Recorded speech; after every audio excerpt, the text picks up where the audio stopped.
नमस्कार। इमेज समाचारमा स्वागत छ। सुरुमा मुख्य समाचार।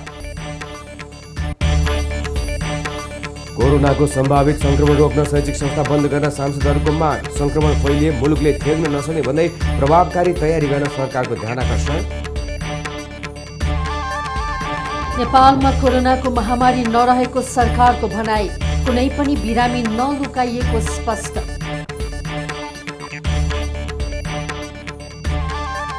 टुटल र पठाउ सेवा रोक्न खोज्ने यातायात व्यवस्था विभागको निर्देशन। अदालतको आदेश विपरीत सेवा रोके हजारौं युवा युवतीको रोजगारी खोसिने। नेपाली कांग्रेसमा 14औं महाधिवेशनको ज्वरो चढ्दै। सभापतिको उम्मेद्वार बन्न आधा दर्जन बढी नेताहरूको दौडधुप। र आर्मी क्लबलाई हराउँदै मनाङ मर्स्याङले आहारा गोल्ड कप फुटबलको फाइनलमा प्रवेश। उपाधि वीरेन्द्र शनिबार पुलिस क्लबसँग हुने।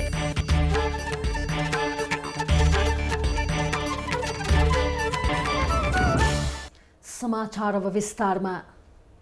सांसदहरूले कोरोना भाइरसको सम्भावित संक्रमण रोक्न संसद, स्कुल र सार्वजनिक यातायात बन्द गर्न माग गरेका छन्। प्रतिनिधि सभाको आज बसेको बैठकको शून्य समयमा बोल्दै उनीहरूले कोरोनाका कारण विश्व नै त्रसित रहेको भन्दै संक्रमण रोक्न तत्काल भिडभाड हुने स्थानहरूमा रोक लगाउन माग गरेका छन्। प्रतिपक्षी दल नेपाली कांग्रेसका सांसदहरू भीमसेन दास प्रधान, भरत शाह लगायतले कोरोना संक्रमण फैलिएमा मुलुकले थेग्न नसक्ने भन्दै संक्रमण हुनु अघि नै प्रभावकारी तयारी गर्न सरकारको ध्यानाकर्षण गराउनुभयो। समाजवादी पार्टीका सांसद रेणु यादवले कोरोना संक्रमणबाट बस्न आवश्यक तयारी गर्नुको सट्टा भाषण र विज्ञापनमा मात्रै सरकार रमाइरहेको टिप्पणी गर्नुभयो। सांसद रङ्गमती शाहीले चीनको ताक्लाकोटमा रहेका दार्चुला, बझाङ र हुम्लाका स्थानीयलाई उद्धार गर्न माग गर्नुभयो। सांसद राजेन्द्र कुमार केसीले कोरोना प्रकोपले विश्व बजारमा पेट्रोलियम पदार्थको मूल्य अत्यधिक घटेको अवस्थामा पनि नेपालमा भने उच्च मूल्य तिर्नु परेको भन्दै सरकारको ध्यानाकर्षण गराउनुभयो। विश्व बजारमा पेट्रोलियम पदार्थको अत्यधिक मूल्य कम हुँदा 25% मूल्य कम हुँदाखेरि पनि नेपालमा मूल्य घट्न सकेको छैन। सभामुख महोदय, 1 लिटर पेट्रोलमा नेपाल सरकारले 47 रुपियाँ ट्याक्स लिन्छ। त्यो भ्याट, ड्युटिज, वातावरण पूर्वाधार गरेर र एकातिर मूल्य यसरी बढ्दै जाने, त्यति मात्रै नपुगेर फेरि हाल सरकारले ऱ्यान्डमली प्रति लिटर 5 रुपियाँ पनि लिएको छ सभामुख महोदय। त्यसकारण एकाधिकारका कारणले चेन इफेक्ट छ मूल्यमा, पेट्रोल पदार्थको कारणले तत्काल त्यो मूल्य समायोजन गर्न म अनुरोध गर्न चाहन्छु। सांसद रामबहादुर विष्टले बजारमा सेनिटाइजर, मास्क र उपभोग्य वस्तु लगायतको सामग्रीमा कालो बजारी र मूल्य वृद्धि गरिएको भन्दै बजार कडाइका साथ अनुगमन गर्न माग गर्नुभयो। सांसद रेणुका गुरुङले पूर्व मन्त्री गोकुल वास्कोटा र पूर्व प्रधान सेनापति राजेन्द्र छेत्रीमाथि लागेको भ्रष्टाचारको छानबिनबारे जानकारी गराउन माग गर्नुभयो। सत्तारूढ दल नेकपाका सांसद खगराज अधिकारीले कोरोनाबाट जोगिन आवश्यक सतर्कता अपनाउन र स्वास्थ्य कर्मीले उपचार गर्न सक्ने अवस्था बनाउन सरकारको ध्यानाकर्षण गराउनुभयो। सांसद भरत शाहले प्रशासनकै मिलोमतमा ढाँट राखेर पैसा उठाउने काम भइरहेको भन्दै यसलाई तत्काल रोक्न सरकारसँग माग गर्नुभयो। यसैबीच प्रतिनिधि सभाको आज बसेको बैठकको विशेष समयमा बोल्दै प्रतिपक्षी दल नेपाली कांग्रेसकी सचेतक पुष्प भूषालले कोरोना संक्रमण फैलिए सरकारले क्वारेन्टाइनमा नराख्ने स्वास्थ्य मन्त्रीको अभिव्यक्तिप्रति आपत्ति जनाउनुभयो।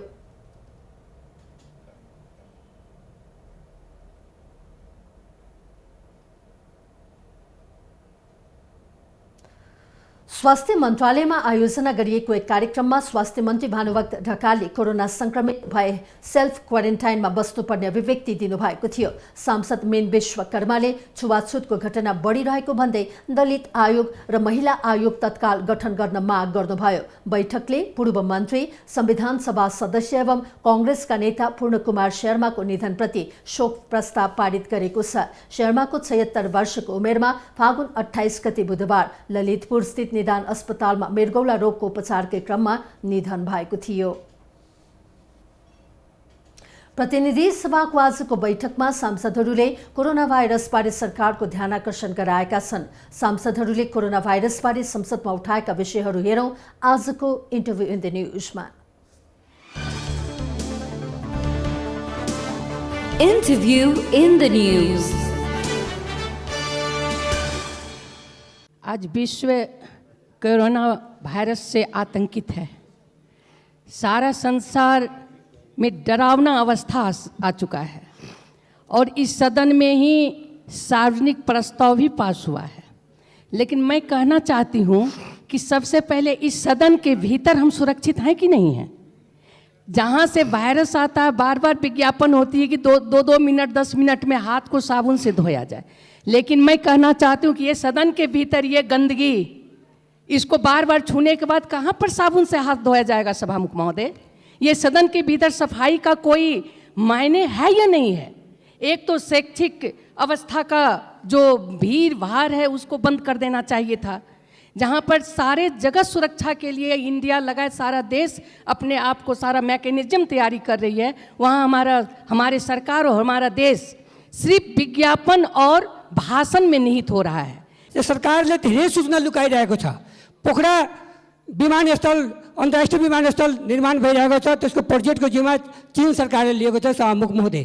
त्यसमा पनि केही कर्मचारीलाई कोरोनाको चाहिँ संक्रमण भएको छ भनिकन सूचना आएको छ सभामुख महोदय। हो के त्यो त्यहाँ सरकारसित म यो कुराको स्पष्ट गर्नलाई माग गर्न चाहन्छु। विश्व एउटा कोभिड-19 नोभेल कोरोना भाइरसबाट त्रसित छ।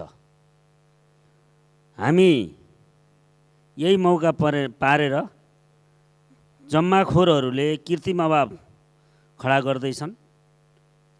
खाना पकाउने ग्यास लगायतका अति उपभोग्य वस्तुहरूमा ठुलो अभाव सिर्जना गर्ने यस्ता कालाबजारीहरूलाई र आपूर्ति व्यवस्थामा बाधा दिनेहरूलाई कानुनले सख्तसम्मको कारबाही गर्न कुनै बाधा दिएको छैन र तुरुन्त यसतर्फ सरकारले कदम चालोस् भन्ने पनि म माग राख्न चाहन्छु।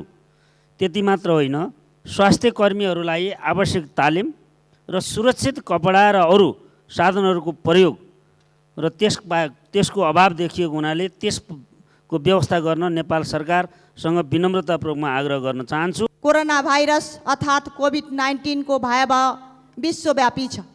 हरेक सङ्क्रमित राष्ट्रहरूले अथवा नलागेका राष्ट्रहरूले पनि यसबारेमा सजगता अपनाएका छन्, आफ्ना जनतालाई सुरक्षित रहन अपिल गरिरहेका छन्।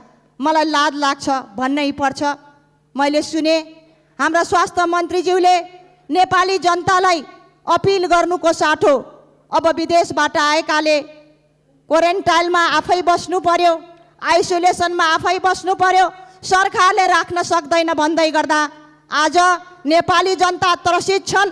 यो मुलुकका स्वास्थ्य मन्त्रीले गैर जिम्मेवारीपूर्ण अभिव्यक्ति दिने अधिकार छैन। म ध्यान आकर्षण गराउन चाहन्छु सभामुख महोदय। कोरोना भाइरस नियन्त्रणको लागि खुल्ला सीमामा लगत राख्ने र अत्यावश्यक मान्छे मात्र पठाउने गरी बन्दोबस्त गर्नुपर्छ। अहिले सरकारले 41 स्थानमा त्यस्तो हेल्प डेस्क राखिएको भने पनि टनकपुर बाँध र शारदा बाँधबाट आवतजात खुल्लमखुल्ला भइरहेको छ। त्यहाँ कुनै रेकर्ड राखिएको छैन, हिजो अस्तिको कुरा हो। र पशुपतिनगर, काँकडभिटा, जोगबनी र जलेश्वर लगायतका नाकामा पनि कुनै चेक जाँच भइरहेको छैन आजसम्म। विश्वमा फैलिएको कोरोना भाइरसको बिगबिगीले नेपालमा पनि समस्या देख्न सकिन्छ भन्ने आकलन गरेर हाम्रो काठमाडौँमा रहेको या विभिन्न क्षेत्रमा रहेका खाली स्कुल विद्यालयहरू र विभिन्न त्यस्ता क्षेत्रहरू क्वारेन्टाइनको तयारी गरेर राख्न समेत सरकारको ध्यान आकर्षण गराउन चाहन्छु। बजारमा सेनिटाइजर पाइँदैन, मास्क पाइँदैन, औषधि पाइँदैन, ग्यास पाइँदैन। 1 लाख मास्क चाहिन पठाउन हतार गर्ने यो सरकार आफैलाई आइपर्दा कता अल्मलिएको छ म जान्न चाहन्छु। कोरोना भाइरसको जोखिम जो छ, यस्तो परिस्थितिमा यो संसदलाई धेरै दिन नचलाउने हो कि भन्ने पनि म अनुरोध गर्न चाहन्छु। धन्यवाद। चीनको ताक्लाकोट पुगेका एक जना बजाङ र दार्चुला गरी जम्मा 148 जना छन्। त्यसमध्ये 4 जना गर्भवती महिला मात्रै छन्। उनीहरू घर आउन चाहना हुँदाहुँदै यस वर्ष मङ्सिरमै हिउँ परेका कारणले सबै नाका बन्द भएर अहिलेसम्म ताक्लाकोटमै छन्। अहिले कोरोना भाइरसको डरले हुम्ला आउन खोजिरहेका छन्। पटक पटक जिल्ला प्रशासन कार्यालय मार्फत गृह मन्त्रालयले हामी बाँच्न चाहन्छौँ भनेर अपिल गर्दा सरकारले व्यवस्था गरेको देखिन्छ। के हुम्ली जनता नेपाली जनताभित्र पर्दैनन् र कोरोना भाइरसलाई नियन्त्रण गर्नको लागि सरकार तयार छ कि छैन? त्यसको लागि खाद्य सामग्रीहरूदेखि लिएर औषधि उपचारका कच्चा पदार्थहरू ल्याउनको लागि सरकार तयार छ कि छैन? अहिले सरकारमा बसेका मन्त्रीहरूको अभिव्यक्ति हेर्दाखेरि अत्यन्त कमजोर अभिव्यक्ति र नेपाली जनताले विश्वास गर्न नसक्ने किसिमको अभिव्यक्ति सरकारबाट आइराखेको छ। सभामुख महोदय, तर सभामुख मार्फत सरकारको ध्यान आकर्षण गराउन चाहन्छौँ। हरेक जनता खाद्यान्नबाट, अत्यावश्यक वस्तुबाट, औषधिबाट वञ्चित हुनु पर्दैन भनेर प्रतिबद्धता मौखिक रूपबाट व्यक्त गरेर भएन। कोरोनाको कारणले सामाजिक जनजीवनमा जोखिम त बढाएको छ नै, तर मुलुकको अर्थतन्त्रमा प्रत्यक्ष वा परोक्ष रूपमा नकारात्मक प्रभाव देखिन थालेका छन्। अन्य विभिन्न क्षेत्रहरूका साथसाथै पर्यटन क्षेत्र जुन नेपालको एउटा अत्यन्त सम्भावना बोकेको क्षेत्र, यसको प्रत्यक्ष शिकार बन्न पुगेको छ। यसमा हामी सबैलाई अनुभूति भइराखेको छ। विशेष गरी उड्डयन क्षेत्र र होटल व्यवसाय धराशायी हुने जोखिम बढेको छ। सरकारले अहिलेसम्म पनि यो संसदलाई अहिले निरन्तर चलाइराख्नु कुनै तुक छैन। अहिले यस्तो ठाउँमा सङ्क्रमण अवस्था धेरै छ जहाँ भिडभाड हुन्छ, जहाजमा, प्लेनमा, स्कुलमा, बसमा, जहाँ मास ग्यादरिङ हुन्छ त्योमा सङ्क्रमण अवस्था भएको हुनाले यस्तो ठाउँमा सरकार तुरन्तै बन्द लगाउनु पर्यो, स्कुलहरू बन्द गर्नु पर्यो। यदि हामी कहाँ यो सङ्क्रमण रोगले हामी भ्यायो भने हामीसँग केही पनि पूर्वाधार छैन रोक्नलाई। Interview in the news. सरकारले नेपालमा कोरोनाको महामारी नरहेको स्पष्ट पार्दै कुनै पनि बिरामी समेत नलुकाइएको बताएको छ। स्वास्थ्य मन्त्रालयले आज पत्रकार सम्मेलन गरी हालसम्म 450 जनामा कोरोना परीक्षण गरिएकोमा 1 जना मात्रै संक्रमित फेला परेको र अरू कसैलाई पनि नलुकाइएको बताएको हो। पत्रकार सम्मेलनमा मन्त्रालयका प्रवक्ता विकास देवकोटाले 1 जना बाहेक अरूमा संक्रमण नदेखेको र अहिले संक्रमित देशबाट आउनेहरूलाई कोरोना नभएको सर्टिफिकेट प्रस्तुत गर्न भनिएको बताउनुभयो। हाल टेको अस्पतालमा 4 जना र पाटन अस्पतालमा 2 जनालाई आइसोलेसनमा राखिएको पनि देवकोटाले जानकारी दिनुभयो। अब यो कुराहरू भने कस्तो भने अब तातो पानी खानुपर्छ भन्यो भने अस्पतालहरूको व्यवस्थापन गर्छौँ, अनि एक व्यक्तिबाट अर्को व्यक्तिमा नसर्नलाई सर्वेलेन्स अभाव र यो हाम्रो स्वास्थ्यको न्युजहरू जाने कुरामा चाहिँ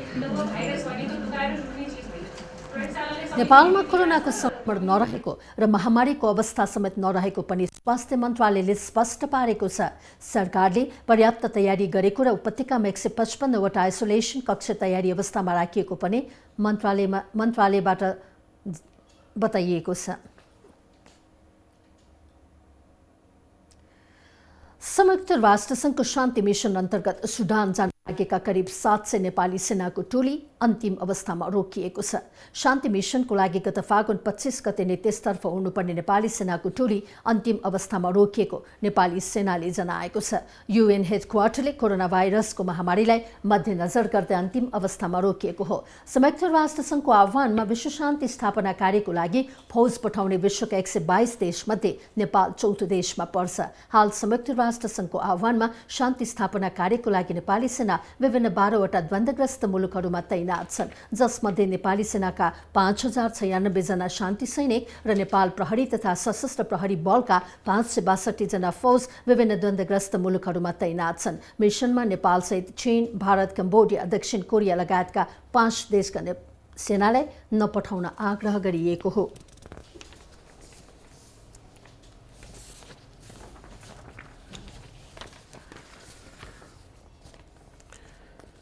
मुलुकको पुरानो लोकतान्त्रिक दल नेपाली कांग्रेसको 14औं महाधिवेशन 2077 साल फागुन महिनामा हुँदैछ।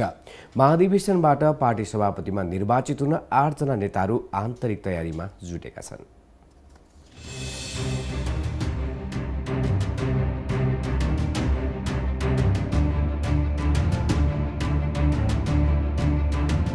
वर्तमान सभापति शेरबहादुर देउवाले फेरि पार्टी सभापति हुने गरी आफ्नो गतिविधि अगाडि बढाइरहनु भएको छ। देउवाले आफ्नो खेमाबाट एकल उम्मेदवारीको चाँजो पाँचो मिलाइरहनु भएको छ। तर उहाँकै खेमाका उपसभापति विमलेन्द्र निधि र नेता गोपालमान श्रेष्ठले भावी सभापतिमा चाहना राखेको पाइन्छ। पूर्व, पश्चिम, उत्तर, दक्षिण दौड सुरु गर्छु, जिल्ला जिल्लामा जान्छु, मेरो विभागको काम पनि गर्नु छ।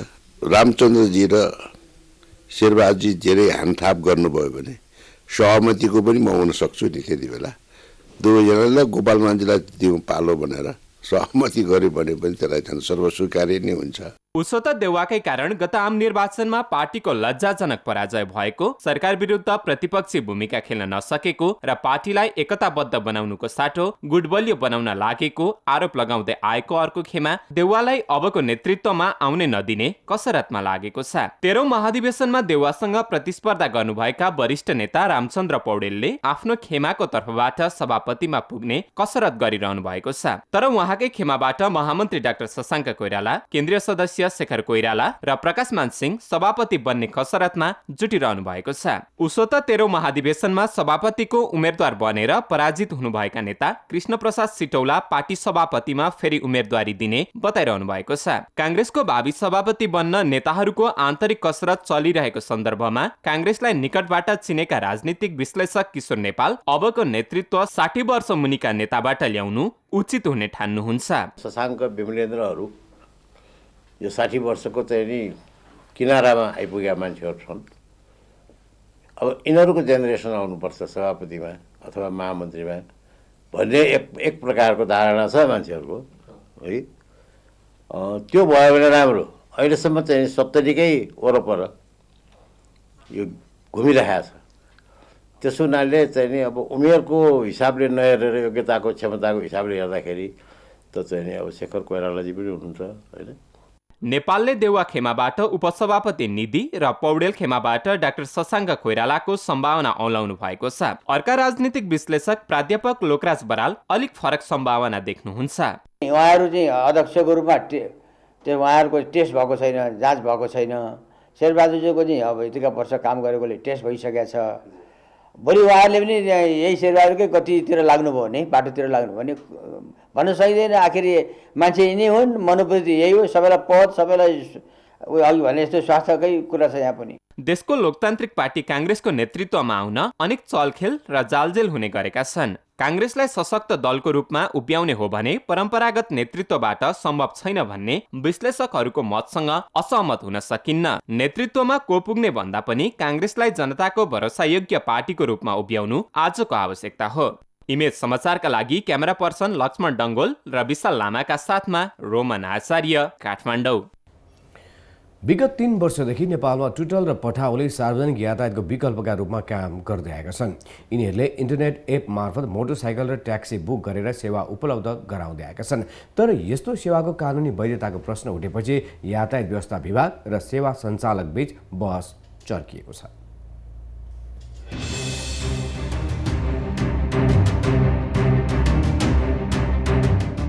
विवाद कसरी सुरु भयो भने जब पठाओ नेपालमा सेवा प्रदायक कम्पनीको रूपमा कम्पनी कार्यालयमा दर्ता भएर आफ्नो सेवा आरम्भ गर्यो।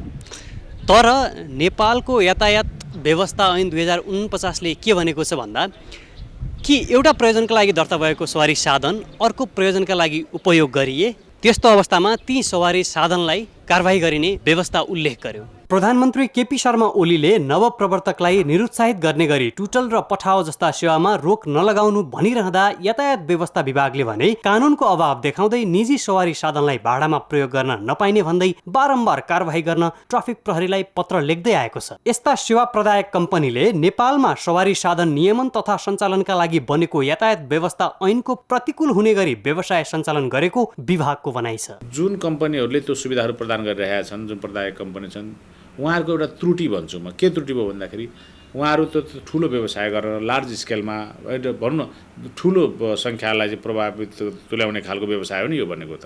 त्यो गर्दाखेरि नेपाल कानुनले के भन्छ भनेर हेरिदिएर त्यतिकै बेला नै नेपाल कानुनले यो मेरो व्यवसाय चाहिँ कानुनता गर्न दिँदो रहेछ भनेर सुरुमा इनिसियल फेजमा सुरु गर्नुभयो। त्यति बेलादेखि उपायको बारेमा सोचिन्थ्यो होला। सवारी तथा यातायात व्यवस्था ऐन 2049 निर्माण हुँदा यस्ता सवारी व्यवसायहरूको विकास भइ नसकेकोले प्रविधिको विकाससँगै कानुन पनि निर्माण गर्दै जानुपर्ने हो। निर्माणको प्रक्रियामा रहेको यातायात व्यवस्था नियमन तथा सञ्चालन सम्बन्धी नयाँ विधेयकले यस्ता सेवा सञ्चालनका विषयलाई सम्बोधन त गरेको छ, तर संसदको झन्झटिलो प्रक्रियाका कारण विधेयक लामो समयदेखि संसदमा विचाराधीन अवस्थामा अवस्थामा छ। कानुन बन्ने प्रक्रियामा रहेकै अवस्थामा नियामक निकायबाट बारम्बार दबाव आउने क्रम नरोकिएको बताउनुहुन्छ पठाओका सञ्चालक शशाङ्क थापा। हाम्रो चाहिँ तालुकदार चाहिँ नि निकायहरू जुन छन्, मन्त्रालयहरू जुन छन्, सबैमा हामीले चाहिँ हाम्रो यो कस्तो खालको चाहिँ उद्योग हो भन्ने कुरा चाहिँ हामीले एउटा प्रतिवेदनै हामीले चाहिँ बुझाएका छौँ, जसको रेकर्ड हामीसँग छ।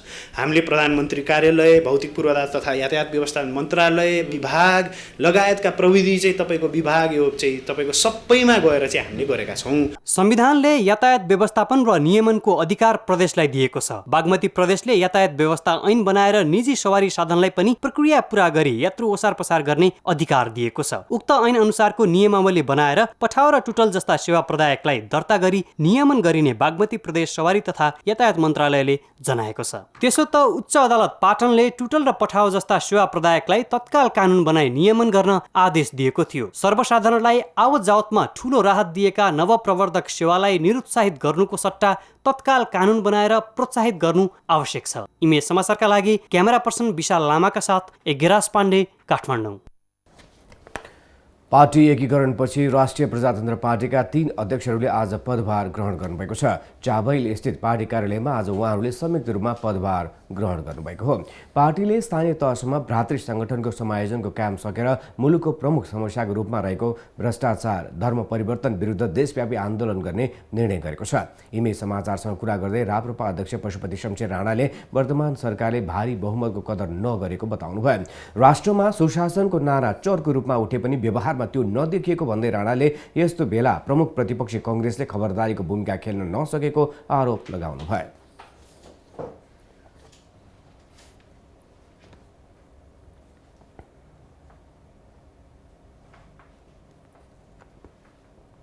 नेपाली जनतालाई, उनीहरूलाई जुन भारी बहुमत नेपाली जनताले दियो त्यसको धोका भइरहेको छ।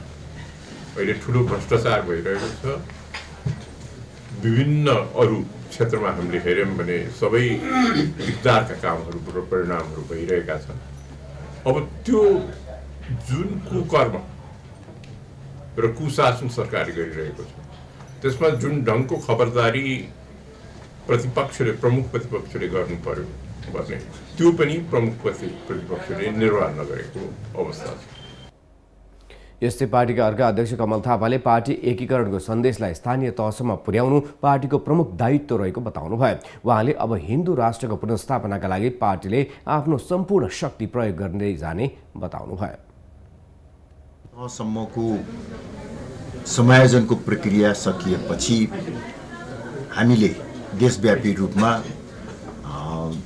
भ्रष्टाचारका विरुद्धमा, हिन्दू राष्ट्रको पुनर्स्थापनाको निमित्त देशव्यापी रूपमा आन्दोलन र अभियान सञ्चालन गर्नुपर्ने हुन्छ। स्वाभाविक रूपले त्यसको तयारीमा अब हामी अहिलेदेखि नै जुट्दछौँ।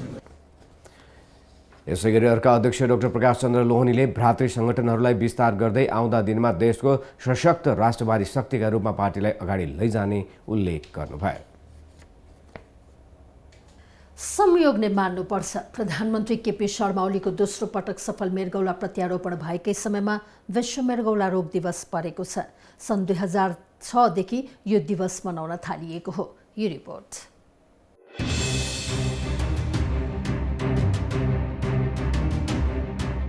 आफ्नै देशका चिकित्सक र उपलब्ध साधन स्रोतप्रति भर पर्दै प्रधानमन्त्री केपी शर्मा ओलीले गत फागुन 21 गते त्रिवी शिक्षण अस्पतालमा दोस्रो पटक मृगौला प्रत्यारोपण गराउनुभयो। प्रधानमन्त्रीको निर्णयले नेपालमा नै दोस्रो पटक मृगौला प्रत्यारोपण सफल हुने रहेछ भन्ने आत्मविश्वास जगाएको छ। हाम्रा चिकित्सकहरू सक्षम छन्, विदेश जानु पर्दैन भन्ने सन्देश प्रवाहित भएको छ। तर प्रधानमन्त्री ओलीले देखाएको विश्वासले देशका चिकित्सकहरू र सरकारी स्वास्थ्य संस्थाहरूलाई विश्वास कायमै राख्ने चुनौती थपेको ठान्नु मृगौला रोग विशेषज्ञ डाक्टर ऋषि काफले। अन्तर्राष्ट्रिय स्तरको उपलब्धि हासिल गरेका छन् भन्ने कुरोमा उहाँ आश्वस्त भएर उहाँले जुन देशभित्रै मृगौला प्रत्यारोपण गराउनुभयो, जुन सफल पनि भयो, त्यो असाध्यै राम्रो कुरा हो। यसले एउटा कुरा के सन्देश दिन्छ भने अब नेपाल परिपक्व हुँदैछ, स्वास्थ्यको क्षेत्रमा परिपक्व हुँदैछ। त्यसैले बिस्तारै विदेश जाने क्रम चाहिँ अब रोकिन्छ र रोकिनुपर्छ भन्ने चाहिँ आशा गर्न सक्छौँ। त्रिभुवन विश्वविद्यालय शिक्षण अस्पतालले हालसम्म 8 जना व्यक्तिको दोस्रो पटक सफल मृगौला प्रत्यारोपण गरिसकेको जनाएको छ। मृगौला बिग्रन थालेपछि पहिलो उपचार भनेको नै मृगौला प्रत्यारोपण हो। प्रत्यारोपण गरिएको मृगौलाले 10 देखि 12 वर्षसम्म राम्रोसँग काम गर्न सक्ने चिकित्सकहरू बताउँछन्। सरकारी स्वामित्वमा रहेका 3 अस्पताल त्रिवी शिक्षण अस्पताल, वीर र मानवङ्ग प्रत्यारोपण केन्द्रले मृगौला प्रत्यारोपणको सेवा दिइरहेका छन्। निजी लगानीका सुमेरु, निदान, ग्रान्डी अस्पताल र पुरानो मेडिकल कलेज चितवनले मृगौला प्रत्यारोपण गराउने गरेका छन्। परिवारभित्रका व्यक्तिले मात्र मृगौला दिन पाउने कानुनी व्यवस्थाले भने मृगौला पीडितहरूलाई अप्ठ्यारोमा पारेको छ। हाम्रो भनाइ के हो भने अब हामी जो पनि बाँच्न चाहन्छ होइन, अब आफ्नो परिवारको अब मिसेसको नमिलेपछि त हामीले त अब बाँच्नको लागि त कसैले डोनेसन दिन्छ भने त्यसलाई गर्न पाऊँ भन्ने हाम्रो इच्छा के। अब बाँच्न जुन चाहिन्छ अब डायलिसिसको लाइफ छैन, 3 वर्षहरू उता बाँधिएर भन्छ डक्टरले, अनि हामी कहाँ जाने। सरकारले मृगौला प्रत्यारोपण र डायलिसिस निशुल्क गरेको छ, तर प्रत्यारोपणपछि जीवनभर खानुपर्ने औषधि निकै महँगो भएका कारण आर्थिक अवस्था कमजोर भएका बिरामीलाई समस्या परेको बताउनुहुन्छ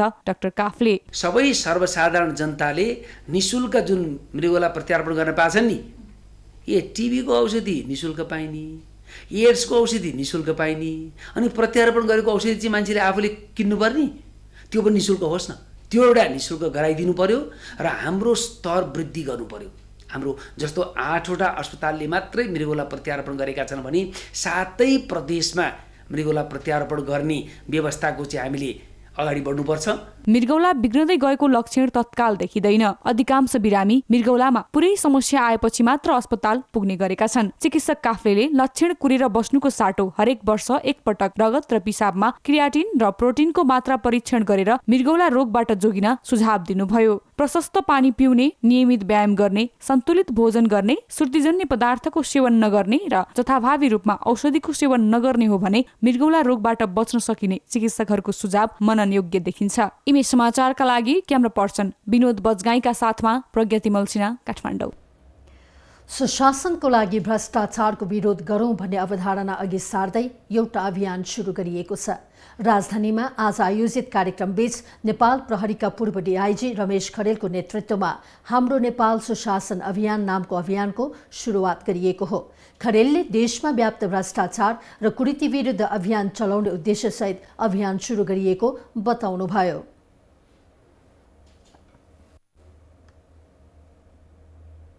मधेस, तराई, पहाड, हिमाल, विदेशमा बसेका नेपालीहरू शान्तिपूर्वक ढङ्गबाट सडकमा उत्रिनेछन् र तपाईहरूलाई औँला ठडाउनेछन्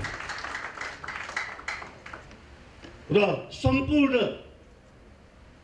तपाईहरूले गरेको बेमानीहरू, बदमाशीहरू, बेविचारीहरूलाई विश्व सामुन्ने राख्नेछन्।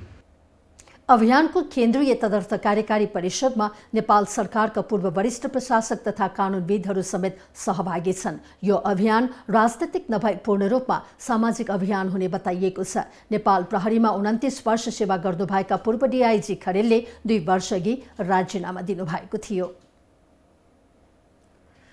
शारीरिक अशक्तता भएका व्यक्तिहरूको सहाराको थलो नेपाल अपाङ्ग सङ्घ खगेन्द्र नवजीवन केन्द्र अपारदर्शिताको उदाहरण बनेको छ। सरकारले उपलब्ध गराएको अनुदान रकमको हिसाब किताब पारदर्शी छैन भने केन्द्रका कर्मचारीहरूले तलब समेत पाउन छोडेका छन्। यो परिस्थिति आउनुको मुख्य कारण चाहिँ गोकर्णेश्वर नगरपालिकाको अनिर्णय रहेको बताइन्छ। यो रिपोर्ट।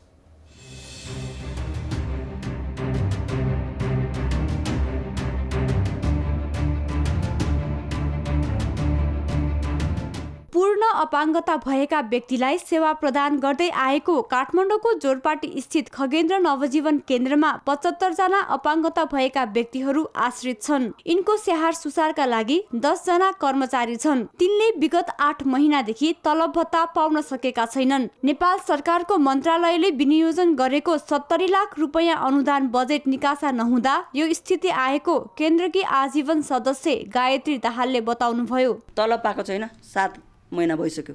त्यस्तो दिशा पिसाब स्याहार्न पर्ने मान्छेहरूलाई तलब नदिँदा त कति गाह्रो, पीडादायी त छ नि। दिदी कसले हुन्छ भन्ने हुन्छ, खुवाउनु पनि छैन, होइन खाना खुवाउनु छैन, स्टाफलाई तलब दिएको छैन।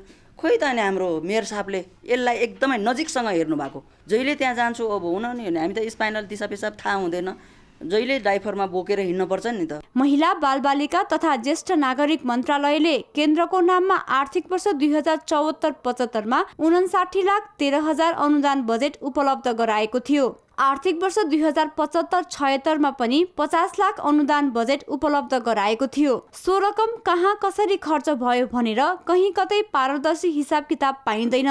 विगतको खर्चको पारदर्शिता नभइरहेको बेला चालु आर्थिक वर्षका लागि प्राप्त 70 लाख रुपैयाँ अनुदान रकम 8 महिनादेखि निकासा नपाएको केन्द्रद्वारा सञ्चालित अपाङ्ग गृहकी गृह प्रमुख सूर्यकुमारी गुरुङ बताउनुहुन्छ। मन्त्रालयले अनुदान बजेट निकासाको लागि गोकर्णेश्वर नगरपालिकालाई अख्तियारी दिएको छ, तर नगरपालिकाले 8 महिनादेखि बिना कारण बजेट निकासा रोकिरहेको छ। यसले गृहमा रहेका अपाङ्गता भएका व्यक्तिहरूको उपचार र खानपिनमा समेत समस्या परिरहेको छ। यदि यहाँको स्थानीयहरूले विश्वास गरेर उधारो नदिएको भए अहिलेसम्म बाँच्दैन थिए यिनीहरू, होइन? कति मान्छे अब त्यहाँ चाहिँ तपाईँको सरकारको संरक्षण समन्वय गरेर कार्यक्रमको संरक्षण भनेपछि अस्ति भर्खर एकजना बित्यो, कोही आएन, अब हामी नै चाहिँ मलामी बन्यौँ, हामी नै जलायौँ। यो गोकर्णेश्वर नगरपालिकाले चाहिँ अलि चाहिँ मतलब अलि के भन्छ अलि सिन्सियर भएर अलिकति हेरिदियोस् बुझिदियोस् हाम्रो समस्या भन्ने हो कि। गोकर्णेश्वर नगरपालिकाका मेयर सन्तोष सालिसे बजेट निकासाको प्रक्रिया अघि बढाइएको जिकिर गर्नुहुन्छ। अब यत्रो दिन भइसक्यो हो, हामी प्रयास त छौँ यहाँ मिलाउनेमा चाहिँ दुनियाँ लागिरहेछौँ होइन, लाग्दै पनि समय गयो। त्यहाँका चाहिँ औषधि मुलो गर्न पर्ला, खाएका चिजहरू छन्, यता तलबदेखिका कुरा 26-27 लाख भइसकेका कुरा छ भनेपछि बिलको उसमा चाहिँ हामीले तिर्दिनु के हुन्छ नगरपालिकाले। रकम निकासामा ढिलाइ मात्र होइन, सेवाको पवित्र भावले सञ्चालित यो केन्द्रमा 3 महिनादेखि भइरहेको आन्दोलन टुङ्ग्याउन पनि नगरपालिकाले चासो दिइरहेको छैन। नगरपालिकाको गैर जिम्मेवार शैलीका कारण केन्द्रमा आश्रित अपाङ्गता भएका व्यक्तिहरूको दैनिकीमै असर परेको छ। इमेज समाचारका लागि सहकर्मी कवीर महर्जन र विशाल लामाका साथमा मीरा बस्नेत, काठमाडौँ। सेवाग्राहीसँग लिएको 2 लाख रुपियाँ घुस रकमसहित कपिलवस्तु जिल्ला अदालतमा कार्यरत एक कर्मचारीलाई अख्तियारको टोलीले नियन्त्रणमा लिएको छ। आज अख्तियारको बुटवलको टोलीले सेवाग्राहीसँग लिएको नगद 2 लाख रकमसँगै कपिलवस्तु अदालतमा करारमा दोबासे पदमा कार्यरत विश्वनाथ कुर्मी चौधरीलाई नियन्त्रणमा लिएको हो। चौधरीले ठगी मुद्दामा सहजीकरण गरिदिने भन्दै 2 लाख घुस मागेको सूचनाको आधारमा निगरानी गर्दा निजलाई घुससहित रङ्गीहात नियन्त्रणमा लिएको आयोगले जनाएको छ। काठमाडौँ उपत्यकाका सम्पदाहरूको संरक्षण र सम्वर्धनको माग गर्दै आज नेवा देय दबुले पुरातत्व विभागमा ज्ञापन पत्र बुझाएको छ। सम्पदा संरक्षण महाअभियान अन्तर्गतका अभियन्ताहरूले ऐतिहासिक सम्पदाहरूको संरक्षण गर्न विभागको ध्यानाकर्षण गराएका हुन्। उनीहरूले सम्पदा मानव जीवनको धमनी भएको भन्दै सम्पदा संरक्षणमा गम्भीर चासो दिनुपर्ने बताएका छन्। पुरातात्विक ढुङ्गेधारा हिटी सहितका पुरातात्विक अवशेषको उचित व्यवस्थापन र संरक्षण गर्नुपर्नेमा उनीहरूको जोड थियो। नेवा देय दबुका अध्यक्ष नरेश कुमार ताम्रकारले नेपाली मौलिकता बोकेका पुरातात्विक सम्पदा जोगाउन विभागले थप सक्रियता देखाउनु पर्ने बताउनुभयो। विभाग अधिकारीहरूले भने सम्पदा संरक्षण र सम्वर्धन गर्ने दायित्व आफ्नो भए पनि यसमा सबैको सहयोग आवश्यक रहेको जनाएका थिए। नेवार समुदायभित्रका चारै वर्णले एकै ठाउँमा पूजा गर्ने देशोद्धार पूजा आर्थिक अभावका कारण रोकिने खतरा बढेको छ। उक्त पूजा सञ्चालनका लागि राखिएको गुठीको सम्पत्तिमा पशुपति क्षेत्र विकास कोषले कब्जा जमाएपछि पूजा रोकिने अवस्था आएको हो।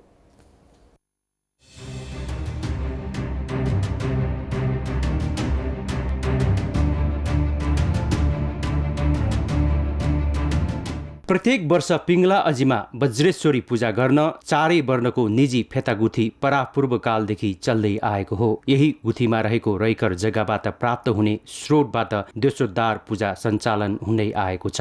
तर पशुपति क्षेत्र विकास कोषले क्षेत्री वर्णभित्र पर्ने वैद्य समुदायको वडा नम्बर 8 तिलगङ्गामा रहेको 13 रोपनी जग्गा अधिग्रहण गरेपछि पूजा र जात्रा सङ्कटमा परेको हो। कोषले 2070 सालमा यो जग्गा अधिग्रहण गरेको र जग्गा धनीलाई मुआब्जा दिने भन्दै सरकारबाट लिएको करिब 30 करोड रुपियाँ समेत कोष आफैले राखेको गुठियारहरूको दावी छ। सो रकम माग गर्दा समेत कोषले व्यवस्था गरेको उनीहरूको भनाइ छ। अन्दाजी 30 करोडको हाराहारीमा यो हुनुपर्छ पशुपति विकास कोषसँग, र यो पैसा चाहिँ अहिलेसम्म गुठीलाई हस्तान्तरण गरेका छैन र पशुपति विकास कोषले यसमा यो निजी गुठीमा हस्तक्षेप गर्नको लागि उसले आफूलाई नै यो चाहिन्छ, हाम्रो हस्तक्षेप हामीलाई पनि सहभागी गरौँ भनेर भनिरहेछ। कोषले मोहीहरू खडा गरेर मुआब्जा दिएको देखाएर जग्गाधनी गुठियारहरूलाई 7 वर्षदेखि झुक्क्याएको समेत आरोप लगाइएको छ। यो घर जग्गालाई मोहीहरूले बहाल दिएर कमाई खाइरहेको बताइएको छ। पशुपति क्षेत्र विकास कोष धर्म संस्कृति नाश गर्न लागि परेको र स्थानीयहरूलाई विस्थापित गर्न खोजेको आरोप लगाउँदै स्थानीय समाजसेवी सुवर्ण वैद्यले चन्द्र सूर्य रहेसम्म धर्म संस्कृतिको रक्षा गर्ने बताउनुहुन्छ। पशुपति क्षेत्र विकास कोष भनेको यो ठाउँमा धर्मकै नाशको रूपमा आइरहेछ। के भनेदेखि यहाँको मान्छेलाई पराकाष्ठ गरेपछि धर्म लोप हो नि, उनीहरूले जे गरे पनि भयो नि, त कम होइन। भनेदेखि त पशुपति भनेकै हाम्रो धर्म हो नि, संस्कृति परम्परा जात्रा पर्व यहाँ सबै बसिरहेको यहीँको स्थानीय नेवार समुदायहरू भने यहाँको हर जग्गा सबै अर्कन गरेर लगिसक्यो। अनि यहाँको जात्रा कसले चलाउने? देवी आमासँग हामीले देशको कल्याण होस् भनेर हामीले क्षमा प्रदान आजसम्म गरिरहेको देशहरूलाई फेटाकुटी 4 वर्ण बसेर गर्नुपर्छ हामीले। यो यस वर्ष 4 वर्षीय बालकलाई वैश्य वर्णबाट जिम्मेवारी दिनुपर्ने तर आर्थिक अभावका कारण यो पनि हुन नसक्ने अवस्था आएको उनीहरूको दुखेसो छ। विजयमान राज भण्डारी पुर्खाले धर्म संस्कृतिलाई निरन्तरता दिन निजी गुठी राखेको तर कोषले जग्गा मुआब्जाको रकम समेत पचाउन खोजेको आरोप लगाउनुहुन्छ। 13 पनि जग्गा अधिग्रहण गरेको मा चाहिँ मोहीलाई चाहिँ दियो, जुन अब गुठी सञ्चालन गर्ने गुठीलाई दिएको छैन। त्यसले गर्दाखेरि अब गुठी सञ्चालन गर्न चाहिँ बजेट अभाव हो। यो पूजा नेवार समुदायभित्रका 4 वर्णले समान रूपमा पूजा गर्न पाउने व्यवस्था रहेको छ भने शूद्रको हातबाट ब्राह्मणले प्रसाद ग्रहण गर्ने परम्परा समेत रहेको छ। यस्तो विशिष्टता बोकेको पूजा आर्थिक अभावका कारण रोकिनुलाई उचित मान्न सकिँदैन। हिमेश समाचारका लागि क्यामेरा पर्सन भरत केसीका साथ नरेन्द्र मानन्धर, काठमाडौँ। अब आर्थिक समाचार।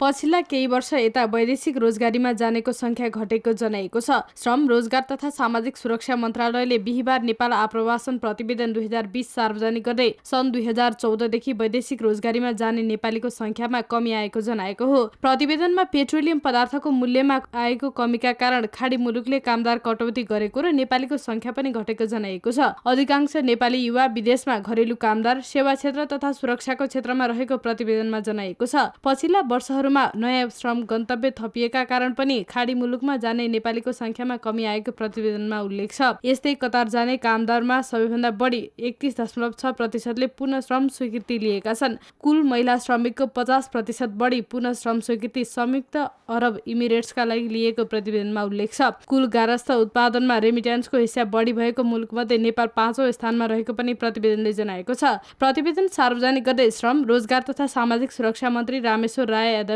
नेपाली श्रमिक अपमानित तथा जोखिममा रहने गरेको भन्दै सरकारले स्वदेशमा नै रोजगारी सृजना गर्ने रणनीतिमा लागेको दावी गर्नुभयो। मन्त्री यादवले स्वदेशमा नै रोजगारी सृजना गरी उत्पादकत्व बढाउनका लागि काम गरिरहेको पनि दावी गर्नुभयो। नेपालभित्र उच्च प्राथमिकताका साथ हामीले व्यवस्थापन गर्न सक्नुपर्छ, किनभने यदाकदा समस्याहरू आइपर्दा भोलिका दिनमा हामी फेरि पनि त्यो चुनौतीहरू हाम्रो सामने आउँछ र त्यो समस्या विकराल रूप भयो भने त्यसलाई समाधान गर्न वा त्यसलाई सामना गर्न हामीलाई धौधौ पर्छ। यस्तै राष्ट्रिय योजना आयोगका सदस्य रामकुमार फुयालले 15औं योजनामा समेत श्रमिकको उत्पादनशील क्षमता बढाउने तथा उत्पादकत्व वृद्धि गर्ने योजना रहेको भन्दै स्वदेशमा नै रोजगारी सृजना गर्नुपर्नेमा जोड दिनुभयो। यस्तै वैदेशिक रोजगारी क्षेत्रलाई सुधार गर्नको लागि वैदेशिक रोजगार नीति परिवर्तन गर्नुपर्ने तथा श्रमिकको उत्पादकत्व बढाउनका लागि श्रमका क्षेत्रमा सरकारले नीतिगत सुधार गर्नुपर्नेमा प्रतिवेदनमा जोड दिएको छ। अर्थमन्त्री डाक्टर युवराज खतिवड़ाले व्यक्ति विशेषका कारण शेयर बजार प्रभावित हुन नहुने भन्दै कम्पनीको वित्तीय अवस्था र सरकारको आर्थिक नीतिका आधारमा शेयर कारोबार हुनुपर्नेमा जोड दिनुभएको छ। प्रतिनिधि सभाको बिहीबारको बैठकमा नेपाल धितोपत्र सम्बन्धी पहिलो संशोधन विधेयकमाथिको सैद्धान्तिक छलफलका क्रममा सांसदहरूले उठाएका प्रश्नको जवाफ दिँदै उहाँले व्यक्ति विशेषका कारण शेयर बजार प्रभावित हुन नहुनेमा जोड दिनुभएको हो। शेयर बजारको गिरावटमा आफूलाई जोडिने गरेको तर्फ संकेत गर्दै उहाँले अहिलेको शेयर बजारमा देखिएको उथलपुथल कोरोना भाइरसकै प्रभाव रहेको दावी पनि गर्नुभयो। जुन कम्पनीको शेयरमा कारोबार गर्ने हो त्यो कम्पनीको वित्तीय अवस्था र त्यो कम्पनीको भावी अवस्था कस्तो हुन्छ, भावी वित्तीय अवस्था कस्तो हुन्छ भनेर शेयर खरिद गर्ने हो।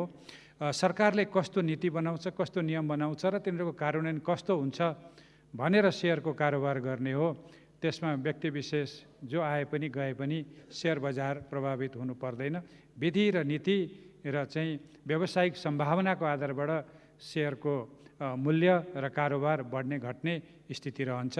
अर्थमन्त्री खतिवड़ाले शेयर बजारमा सर्वसाधारणको उपस्थिति बढाउनका लागि लघु वित्तको ऋण लिएर पनि शेयर किन्न सक्ने व्यवस्था समेत भएको पनि स्पष्ट पार्नुभयो। नेपालीहरू थोरै पुँजीकै भए पनि कुनै न कुनै सम्पत्तिको मालिक बन्नुपर्छ भने सरकारी नीतिका कारण सर्वसाधारणको पहुँचमा शेयर बजार पुर्याइएको दावी पनि उहाँले गर्नुभयो। प्राइम कमर्सियल ब्याङ्कले कैलाश विकास ब्याङ्कलाई गाभेर एकीकृत कारोबार सुरु गरेको छ। गत असारमा भएको सम्झौता बमोजिम प्राइमले कैलाशलाई गाभेर एकीकृत कारोबार सुरु गरेको हो। प्राइमका प्रमुख कार्यकारी अधिकृत नारायण दास मानन्धरले एकीकृत कारोबार सुरु गरेको घोषणा गर्नुभएको हो। कैलाशको 100 किता शेयर बराबर प्राइमको 94 किता शेयर रहने गरी समझदारी भएको थियो। नेपाल राष्ट्रिय ब्याङ्कले फागुन 18 गते प्राइमलाई एकीकृत कारोबार गर्न स्वीकृति दिएको थियो। कैलाशको प्राप्ति पश्चात प्राइमको कुल चुक्ता पुँजी 13 अर्ब 97 करोड पुगेको छ। यस्तै कुल निक्षेप 1 खर्ब 30 अर्ब, ऋण लगानी 1 खर्ब 15 अर्ब पुगेको ब्याङ्कले जनाएको छ। यसै गरी शाखा संख्या 149 र कर्मचारी संख्या 1500 पुगेको पनि ब्याङ्कले जनाएको छ।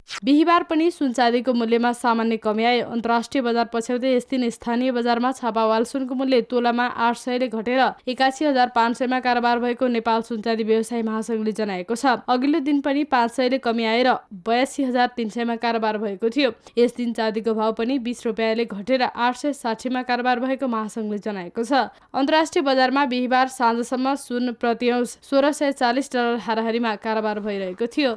पछिल्ला दिन शेयर बजार अस्थिर देखिएको छ। अघिल्लो दिन उछाल आएको शेयर बजारमा बिहीबार भने फेरि उल्लेख्य दरले गिरावट आयो। बुधबार 73 अङ्कले उकालो लागेको शेयर बजार साताको अन्तिम दिन बिहीबार पुनः 45 अङ्कले ओह्रालो लाग्यो। उतार चढाव बीच बजार परिसूचक नेप्से 45 अङ्कले झरेर 1377 मा आएर थामियो। यस दिन सबै समूह ओह्रालो लागे। जीवन बीमा समूह सबैभन्दा उच्च 237 अङ्कले ओह्रालो लाग्यो। होटल समूहमा पनि 92 अङ्क अनि लघुवित्त समूहमा पनि 89 अङ्कको गिरावट आयो। उत्पादनमूलक समूहमा 76 अङ्क अनि विकास बैंक समूहमा पनि 46 अङ्कको कमी आयो। वाणिज्य बैंक समूह पनि 40 अङ्कले झर्यो। यस दिन नेपाल स्टक एक्सचेन्जमा 182 कम्पनीको 56,86,000 किता शेयर 2 अर्ब 20 करोड बराबरमा किनबेच भएको एक्सचेन्जले जनाएको छ। यसैबीच नेप्सेले कारोबार समय अवधि 1 घण्टा बढाउने तयारी गरेको छ। सम्भवतः आइतबारदेखि नै कार्यान्वयन हुने गरी कारोबार अवधि बढाएर बिहान 10:30 बजेदेखि 3:30 बजेसम्म पुर्याउने तयारी भइरहेको नेप्से स्रोतले जनाएको छ।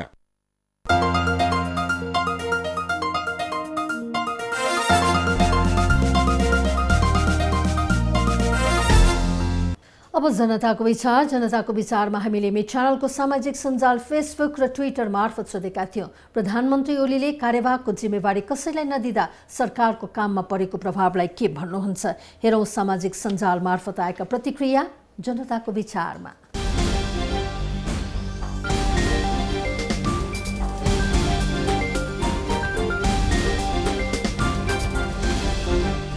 इमेज खबरको फेसबुक मार्फत बीपी ढकाल प्रतिक्रिया दिनुहुन्छ। कुनै पनि देशमा कार्यकारी प्रमुख विदेश जाँदा वा बिरामी हुँदा आफ्नो मन्त्रीमण्डलको उपप्रधानमन्त्रीलाई जिम्मेवारी दिने चलन छ। त्यसैको लागि नै उपप्रधानमन्त्रीको पद सिर्जना गरिएको हो। यसको मतलब अहिलेको मन्त्रीमण्डलमा प्रधानमन्त्रीको विश्वासिलो पात्र कोही रहेनछन्। सबै मिलेर उनलाई असहयोग गरिएको रहेछ। बौद्धनाथ पौडेल जवाफ दिनुहुन्छ। यस पक्षलाई विचार गर्दा देशमा अहिले सामाजिक, आर्थिक, राजनीतिक सबै क्षेत्रतिर प्रत्यक्ष असर परिरहेको छ। मुख्य कुरा त प्रधानमन्त्री ओलीको असक्षमता र कमजोरीको फाइदा उठाएर आफ्नै दाहिने हातका रूपमा कहलिएका सूचना मन्त्री बास्कोटादेखि अरू नेता एवं कार्यकर्ताहरू कमिसन एवं भ्रष्टाचारको लोभमा परि देशलाई खोक्रो पारिरहेको पाइन्छ।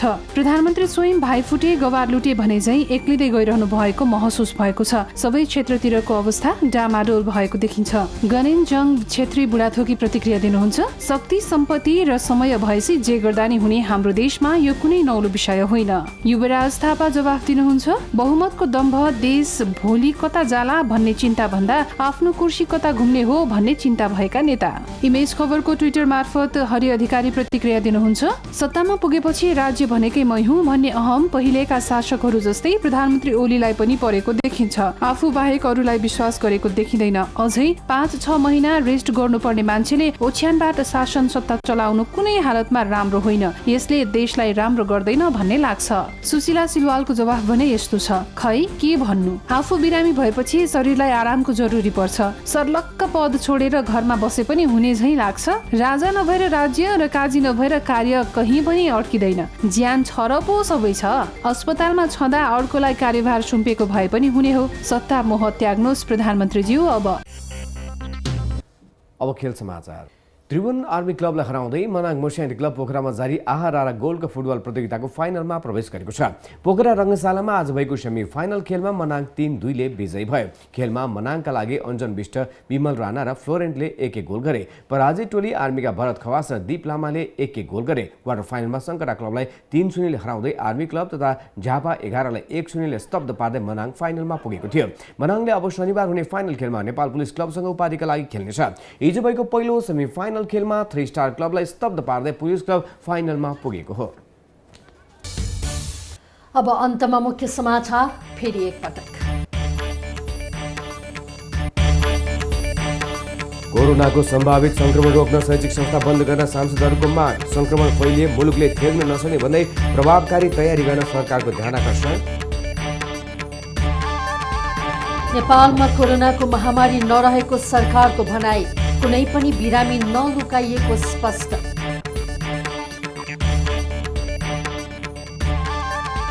टुटल र पठाउ सेवा रोक्न खोज्ने यातायात व्यवस्था विभागको निर्देशन, अदालतको आदेश विपरीत सेवा रोके हजारौं युवा युवतीको रोजगारी खोसिने। नेपाली कांग्रेसमा 14औं महाधिवेशनको ज्वरो चढ्दै, सभापतिको उम्मेद्वार बन्न आधा दर्जन बढी नेताहरूको दौडधुप। र आर्मी क्लबलाई हराउँदै मनाङ मर्स्याङ्दी आहारा गोल्ड कप फुटबलको फाइनलमा प्रवेश। उपाधि वीरेन्द्र शनिबार पुलिस क्लबसँग हुने।